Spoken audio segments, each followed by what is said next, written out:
Here are 8 extreme ways to save money as a student. If you're a student here in Australia, life is extremely difficult. I know, because I was one. And that's why I'm giving you my personal tips on how I survived as a student. This 8 ways focuses on the 3 biggest costs, which is your accommodation, your transportation, and your food. So let's get through it. Number 1, sharing a room. When I first moved here in Australia, I shared a room with my best friend. Since we are both guys and he only has one single bed, sharing that bed would have been totally awkward. Which is why the first thing I bought in Australia is a mattress and a bed frame. Total cost was $110 back then. Thank you. Fantastic furniture. These days, it can even be cheaper. You could get one for free at Facebook Marketplace. Number 2 is dormitory style accommodation. Now, after a few months of living with my friend, I needed to move to the city so that I'd be near to my work and my school. So I found a room for $220 a week in King's Cross. Now, the good thing about this room is all utilities are included, meaning my water and my electricity are paid for. It's included in the rent. Another point in this room is that it already has a bed frame,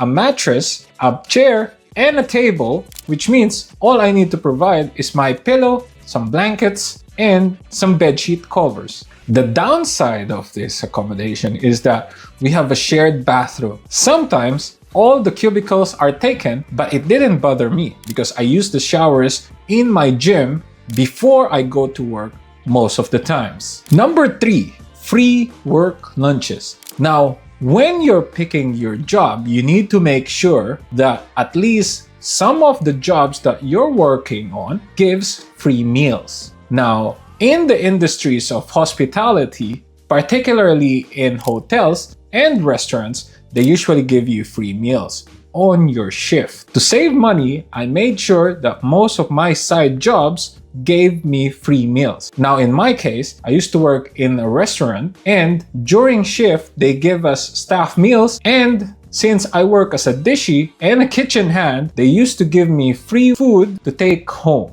Normally, they're taken care of because they do the hard work in the kitchen. Number 4, free party foods. Another way I save money is by going to events that gives free food. I used to have a lot of friends who invites me to parties and gatherings, and most of the times, if not every time, food are all paid for. I remember going to Filipino parties wherein I come in with an empty backpack and I leave full, and my bag is filled with 4 containers that will last me 3 to 4 days after. Number 5, sticking to basic staple food. Now, this would vary depending on your culture. Now, on my culture, rice is big. So what I normally just eat is rice and eggs. There's books out there that shows you 100 ways on how to cook an egg, and I'm pretty sure I can cook 1,000 ways after I've gone on this diet. Now, I know that some are different.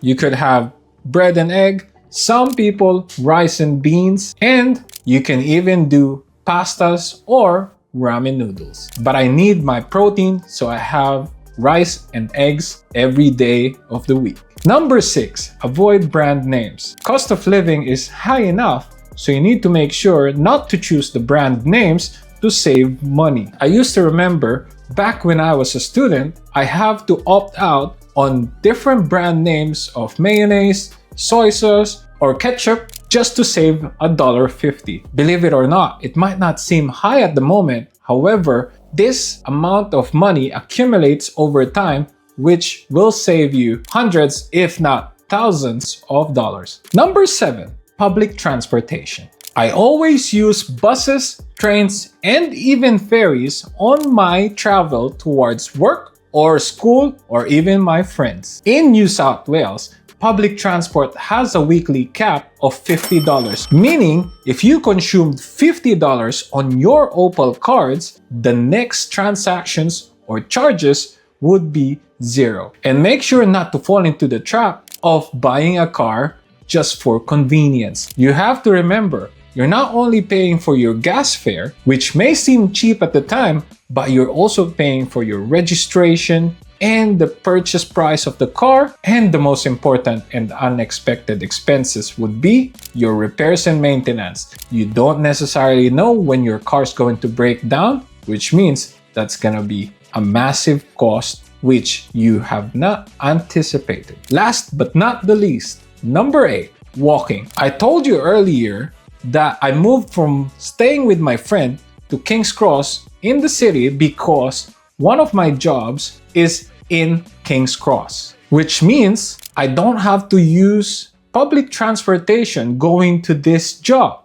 And when I can, I usually just walk instead of adding payments on my public transportation. This is also a healthy way to make sure that you're fit because you're racking up the steps. So, if you're ever tight on cash or in a tight deadline to pay something, try these 8 extreme ways. It will definitely help you. And always remember, there's no shame on doing whatever it takes, legally of course, to reach your dreams. As I always say, don't be afraid to go after them. If this video helped you, please like and subscribe and comment down below and share us what are some of the extreme ways that you did to save money.